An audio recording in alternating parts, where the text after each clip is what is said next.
بسم اللہ الرحمن الرحیم۔ اردو ریڈیو میں خوش آمدید۔ میں نے باہر چپل اتارے اور حجرے میں داخل ہوا۔ حضرت صاحب تکیے سے ٹیک لگائے اپنی نشست پر بیٹھے ہوئے تھے۔ ان کی نشست ہی کیا تھی، ایک بڑی چادر کو تہہ در تہہ کر کے رکھتے تھے اور پورا دن اسی پر بیٹھے رہتے، تسبیحات پڑھتے اور ذکر و اذکار میں مشغول رہتے۔ متحد بار ہم لوگوں نے ان سے کہا کہ سب مل کر ان کے لیے نرم گدی بنوا دیتے ہیں، کیونکہ وہ زمین پر بیٹھے بیٹھے تھک جاتے ہوں گے، لیکن وہ ہمیشہ کہتے کہ ذکر و اذکار کرتے کون تھکتا ہے، عشق کرنے والے تو کانٹوں پر چلنے کے لیے تیار ہوتے ہیں۔ حضرت بلال کو سخت گرمی میں تپتے صحرا پر لٹا کر ان کے اوپر بھاری پتھر رکھ دیا جاتا تاکہ وہ ہل نہ سکیں۔ اگر میں اتنی آرام دہ جگہ پر بھی تکلیف محسوس کروں تو پھر یہ عشق حقیقی نہیں، صرف دکھاوا ہوگا، اور اللہ مجھے ایسے دکھاوے سے بچائے۔ کمرے میں ایک چٹائی بچھی ہوئی تھی اور اس کے اوپر سفید چادر بچھی رہتی۔ علاقے کے لوگ وہیں آ کر بیٹھتے اور حضرت صاحب سے اپنے مسائل پر بات چیت کرتے۔ حضرت صاحب اس چھوٹے سے غریب علاقے کے لوگوں کو درس و تدریس دیا کرتے۔ حضرت صاحب ہمارے علاقے کی چھوٹی سی مسجد کے امام تھے، بڑی ہی صوفیانہ طبیعت کے مالک تھے۔ سارے دن کے کام کاج کے بعد ہم شام کے بعد حضرت صاحب کے پاس بیٹھتے تو ان کی صوفیانہ باتوں سے دن بھر کی تھکان اتر جاتی۔ ان کے نورانی چہرے سے اللہ کی محبت چھن چھن کر باہر آتی دکھائی دیتی۔ میری تو یہ حالت تھی کہ عشاء کی نماز کے بعد جب تک حضرت صاحب سے واعظ و نصیحت نہ لیتا مجھے تو رات پر نیند نہیں آتی۔ آج پھر معمول کے مطابق میں عشاء شروع ہونے سے آدھا گھنٹہ پہلے مسجد میں آ گیا۔ حضرت صاحب اپنی طبیعت کے مطابق اپنے کمرے میں ہی نشست پر ٹیک لگائے بیٹھے ذکر و اذکار میں مشغول تھے۔ میں نہایت ادب سے ان کے سامنے بیٹھ گیا۔ انہوں نے متوتر اپنی آنکھیں بند کی تھی۔ وہ مسکرائے اور بولے، لگتا ہے عظمت کسی بات نے تمہیں بے چین کر رکھا ہے۔ میں نے کہا، حضرت صاحب آپ نے تو اپنی آنکھیں بند رکھی ہوئی ہیں، آپ کو کیسے علم ہوا کہ میں عظمت ہوں؟ وہ سیدھے ہو کر بیٹھ گئے اور مسکراتے ہوئے کہنے لگے، جب اللہ دل روشن کرتا ہے تو اس بات سے کوئی فرق نہیں پڑتا کہ آنکھوں سے کیا نظر آتا ہے۔ ان کی بات سن کر میں مسکرا دیا اور بولا، آپ کے پاس اسی لیے تو میرا دل کھنچا چلا آتا ہے، کیونکہ آپ چند لمحوں میں ایمان کو تازہ کر دیتے ہیں۔ حضرت صاحب مسکرائے اور بولے، یہ بتاؤ کہ تمہیں پریشانی کیا ہے؟ میں نے کہا، حضرت صاحب بیٹی بہت بیمار ہے، اس کا ایک گردہ ٹھیک طریقے سے کام نہیں کر پا رہا۔ ڈاکٹر نے کہا ہے کہ علاج سے ٹھیک ہو سکتی ہے، لیکن اگر ہم نے دیر کی تو گردہ ناکارہ بھی ہو سکتا ہے، مگر علاج بہت مہنگا ہے۔ پریشانی ہے، کیا کروں، مزدور آدمی ہوں، صرف 10 تک تعلیم حاصل کی ہے اور تو کچھ آتا نہیں سوائے مزدوری کے۔ پھر بیٹی کے علاج کے لیے پیسہ کہاں سے لاؤں؟ دن رات یہی پریشانی ہے۔ ایک قریبی رشتہ دار سے کچھ قرض مانگا ہے، امید ہے وہ دے دے گا، لیکن سوچتا ہوں کہ کام نہ ملنے کی صورت میں قرض کا سلسلہ آخر کب تک چلے گا۔ حضرت صاحب نے جواب دیا، دیکھو عظمت، ہماری آنکھ صرف آج کی پریشانی کو دیکھ سکتی ہے، آنے والے کل کو نہیں دیکھ سکتی۔ کیا معلوم کہ اس پریشانی پر صبر کے بدلے اللہ نے تمہارے لیے کتنا اجر و انعام رکھا ہوا ہو؟ کیا معلوم کہ یہ پریشانی کسی ایسی آسانی میں تبدیل ہو جائے کہ آسانی کی روشنی سے تمہاری زندگی کی مشکلیں ختم ہو جائیں۔ پریشان ہونے کی ضرورت نہیں، آنکھیں بند کرو۔ میں نے چونک کر حضرت صاحب کی طرف دیکھا تو وہ دوبارہ بولے، جیسا کہہ رہا ہوں ویسا کرو۔ میں نے اپنی آنکھیں بند کر لی۔ حضرت صاحب نے کہا، اب گمان کرو کہ تم چوٹی پر کھڑے ہو، تمہارے پیچھے گہری کھائی ہے اور تمہارے سامنے بھی گہری کھائی ہے، لیکن سوچو کہ اچانک ایک تمہارے سامنے نور سے پل بنتا چلا جا رہا ہے اور تمہارے کانوں سے ایک آواز ٹکرا رہی ہے کہ عظمت، نور کے اس پل پر چلتے سیدھے آ جاؤ، یہ پل تمہیں کھائی پر گرنے سے بچا لے گا۔ اور اب سوچو عظمت کہ تم اس پل پر چلنے لگ گئے ہو، لیکن تم نیچے نہیں گر رہے۔ آخر کون سی قوت ہے جس نے تمہیں تھام رکھا ہے اور تم اس نورانی پل پر چلتے چلتے ایک ایسے جزیرے پر پہنچ چکے ہو جہاں ہر طرف ہریالی ہے، پرندے چہچہا رہے ہیں، پھولوں کی خوشبو ہر طرف بکھری ہے، تمہارے سامنے تمہاری بیٹی کہہ لگاتی بھاگ دوڑ رہی ہے۔ آنکھیں کھول لو عظمت۔ میں نے آنکھیں کھول دی اور مسکرا کر بولا، سچ پوچھیں تو میرا تو دل ہی نہیں کر رہا تھا کہ آنکھیں کھولوں، حضرت صاحب نے مسکرا کر کہا، بالکل ایسی ہی بات ہے۔ اگر ہمیں یہ علم ہو جائے کہ ہم جس مشکل میں مبتلا ہیں اس کے بعد کتنا سرور ملنے والا ہے تو ہمیں وہ مشکل بھی خوبصورت لگنے لگے، ہم اسے بھی خوشی خوشی گزار لیں۔ مگر مسئلہ ہماری آنکھ کا ہے کہ ہماری آنکھ وہ نہیں دیکھ سکتی جس کا اللہ کو علم ہے۔ میں ادب سے سر جھکائے بیٹھا تھا۔ میں نے کہا، جی آپ بالکل درست فرما رہے ہیں۔ اتنے میں مؤذن نے آواز دی۔ حضرت صاحب نے اٹھتے ہوئے کہا، نماز کا وقت ہوا چاہتا ہے، نماز میں جلدی کرنی چاہیے۔ علاقے کے لوگ بھی آہستہ آہستہ مسجد میں آنے لگے۔ آخر حضرت صاحب نے جماعت کروائی۔ کچھ لوگ تو ان کے پاس ہی بیٹھ گئے۔ میں نے ان سے اجازت لی اور پھر گھر کی طرف چل پڑا۔ حضرت صاحب صوفیانہ طبیعت کے مالک تھے۔ 1 سال پہلے ہی ہمارے علاقے میں آئے تھے۔ کبھی یہ نہیں بتایا کہ کہاں سے تعلق رکھتے ہیں۔ جب بھی کسی نے ان سے سوال کیا تو ایک ہی جواب دیتے کہ اللہ کی ساری زمین اس کے بندوں کے لیے ہے، اسی طرح ہر گوشہ ہر چپا ہی میرا گھر ہے۔ بعد میں ان کی صوفیانہ طبیعت کی وجہ سے علاقے کے لوگوں نے ان سے پوچھنا ہی چھوڑ دیا، لیکن ان کی درویشانہ باتوں سے اتنی برکت ہوئی کہ جو لوگ مسجد میں نہیں آتے تھے وہ بھی نماز پڑھنے آنے لگے۔ بچے بھی ان کے پاس شوق سے قرآن پڑھنے آتے۔ اسی وجہ سے علاقے کے سبھی لوگ ان کے گرویدہ تھے۔ گھر آ گیا۔ میں جو ہی گھر کے اندر داخل ہوا میں نے دیکھا کہ میری بیٹی برآمدے میں چارپائی پر لیٹی درد سے کراہ رہی ہے۔ میری بیوی بیٹی کے ہاتھ مل رہی تھی۔ مجھے دیکھتے ہی میری بیوی کھڑی ہو گئی، کہنے لگی، عالیہ کے ابو، دوائی لینے کے باوجود عالیہ کے گردے میں درد ہے۔ میں آپ کا انتظار کر رہی تھی، بیٹی کو اسپتال لے کر جانا پڑے گا۔ میں بیٹی کے پاس پہنچا۔ میں نے کہا، بیٹا زیادہ درد ہو رہی ہے؟ بیٹی درد سے کراہتے ہوئے بولی، جی ابو جی زیادہ درد ہے۔ میں نے بیوی سے کہا، تم چادر لو، بیٹی کو بھی تیار کرو، میں رکشہ لے آتا ہوں۔ یہ کہہ کر میں جلدی سے باہر نکلا، چوک سے رکشہ لے کر آیا، بیوی اور بیٹی کو ہسپتال پہنچایا۔ ڈاکٹر نے عالیہ کو درد کا انجیکشن لگایا اور مجھ سے مخاطب ہوا، عظمت صاحب آپ پریشان نہ ہوں، عالیہ کا علاج ابھی شروع ہوا ہے، انشاءاللہ جلد ٹھیک ہوگی، بس آپ نے دوائیاں چھوڑنی نہیں ہیں۔ آپ نے بہت اچھا کیا کہ بیٹی کو جلد میرے پاس لے آئے، ورنہ والدین کو سمجھ نہیں آتی، وہ بس نیم حکیم لوگوں سے دوائیاں لے کر وقتی طور پر درد کو روکتے ہیں جو گردوں کے لیے سخت نقصان دہ ہوتا ہے۔ ڈاکٹر نے دوائی کی پرچی پر لکھتے ہوئے کہا، میں ایک گولی کا اضافہ کر رہا ہوں، جب درد زیادہ ہو تو آپ نے یہ گولی عالیہ بیٹی کو دینی ہے، اس طرح آپ کو بار بار ہسپتال نہیں آنا پڑے گا۔ میری بیوی نے کہا، ڈاکٹر صاحب آپ نے تو ہماری چیک اپ فیس بھی معاف کر رکھی ہے، اللہ آپ کو اس کا اجر دے گا۔ ڈاکٹر نے مسکراتے ہوئے کہا، بس دعاؤں میں یاد رکھیے گا، میری پوری کوشش ہے کہ عالیہ کا گردہ ٹھیک ہو جائے۔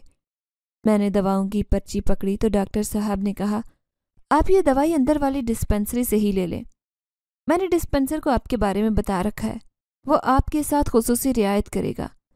یہ سن کر میں پرسکون ہو گیا۔ میں نے اسے بہت دعائیں دی۔ ہم نے دوائیاں لی اور گھر پہنچ گئے۔ گھر پہنچتے پہنچتے عالیہ کا درد کافی بہتر ہو چکا تھا۔ آج رات تو نیند ہی نہیں آ رہی تھی۔ میں صحن میں چارپائی پر لیٹا آسمان پر چمکتے ستاروں کو دیکھ رہا تھا۔ رات کے تقریباً 2 بج رہے تھے۔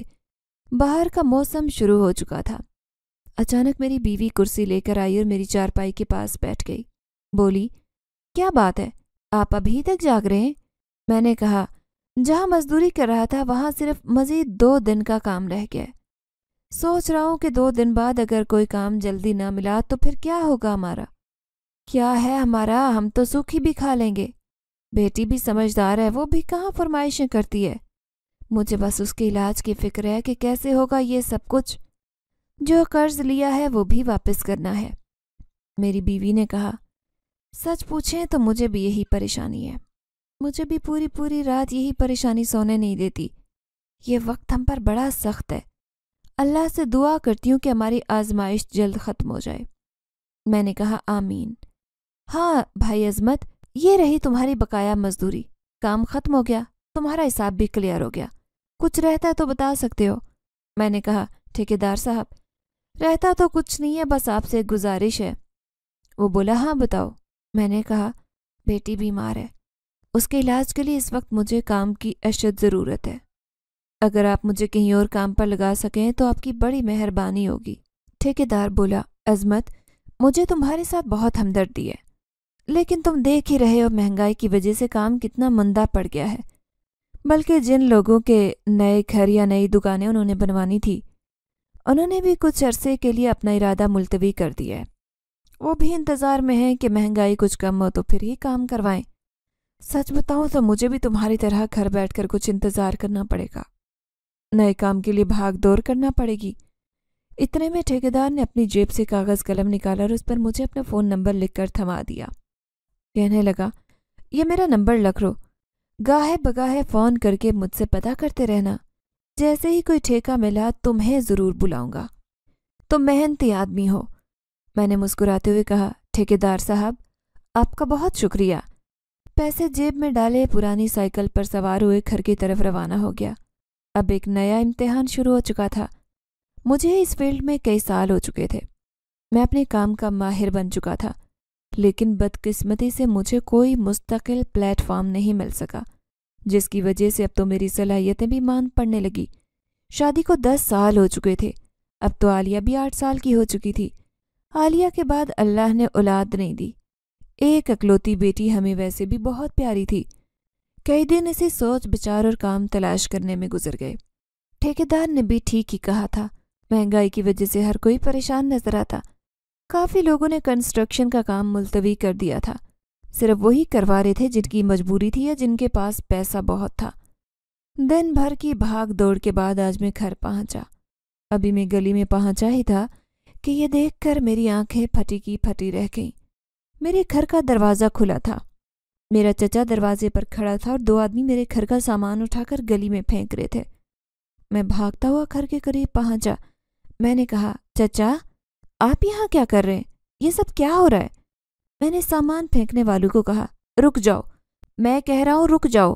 چچا نے کہا، دیکھو بھتیجے، بھائی صاحب اس دنیا سے چلے گئے، بھابھی بھی اللہ کو پیاری ہو گئی، اس لیے کوئی تمہیں بتانے والا تو ہے نہیں، لہٰذا میں یہ فائل ساتھ لے آیا ہوں، تم بھی دیکھ لو۔ چچا نے فائل میری طرف بڑھاتے ہوئے کہا۔ میں نے کہا، چچا یہ کیسی فائل ہے؟ چچا بولے، یہ اس گھر کے کاغذ ہیں، ابا مرحوم نے مرنے سے پہلے یہ گھر میرے نام کیا تھا، مجھے اب اس گھر کی ضرورت ہے، لہٰذا وقت آ گیا ہے کہ یہ گھر خالی کر دو۔ یہ سنتے ہی میرے ہوشان ختم ہو گئے۔ میں نے کہا، چچا یہ اب کیا کہہ رہے ہیں؟ ابو نے تو مجھے کبھی ایسی کوئی بات نہیں بتائی، وہ تو ہمیشہ یہی کہتے رہے کہ دادا ابو کی طرف سے وراثت میں انہیں یہ گھر ملا ہے، اور مرنے سے پہلے بھی انہوں نے مجھے یہی کہا تھا کہ بیٹا اور تو کچھ میرے پاس نہیں، یہ گھر ہے جو تمہیں دے رہا ہوں۔ چچا نے کہا، اللہ جنت نصیب کرے میرے بھائی کو، مجھے یہی تو حیرت ہے کہ بھائی نے ایسا کیوں کہا۔ سوچو، اگر ہمارے والد صاحب نے یہ گھر میرے بھائی کو دیا تھا تو یہ کاغذات بھی وہ بھائی کو دیتے، لیکن کاغذات انہوں نے مجھے کیوں دیے؟ میں نے کہا، ابو تو یہی کہا کرتے تھے کہ کاغذات بھائی کے پاس محفوظ ہیں، فکر کی کوئی بات نہیں، جب تمہیں ضرورت ہو ان سے لے لینا۔ چچا بولے، اچھا بھائی نے ایسا کیوں کہا؟ انہوں نے کاغذات اپنی زندگی میں مجھ سے کیوں نہیں مانگے؟ میں نے کہا، چچا ابو جان 2 دفعہ کاغذات لینے آپ کے گھر گئے تھے، لیکن آپ نے انہیں یہ کہہ کر واپس بھیج دیا کہ کاغذات ادھر ادھر پڑے ہیں، مل نہیں رہے، اور مجھے آپ کیا بتائیں گے؟ یہ بات تو سارا خاندان جانتا ہے کہ جائیداد کے بٹوارے کے وقت آپ نے خود کہا تھا کہ چوک پر موجود لاکھوں کی دکان آپ کو دی جائے، کیونکہ وہ کمرشل ہے، وقت کے ساتھ وہ قیمتی ہو جائے گی، اور اسی دکان سے کما کر آپ ایک نہیں کئی گھر بنا لیں گے، اسی لیے دادا جان نے وہ دکان آپ کو دی تھی اور یہ گھر ابو کو دے دیا تھا۔ چچا بولے، بھتیجے میں یہاں بحث کرنے نہیں آیا۔ چچا کی یہ منافقانہ بات سن کر میرا خون کھول اٹھا، میں تمام ادب لحاظ بھول گیا۔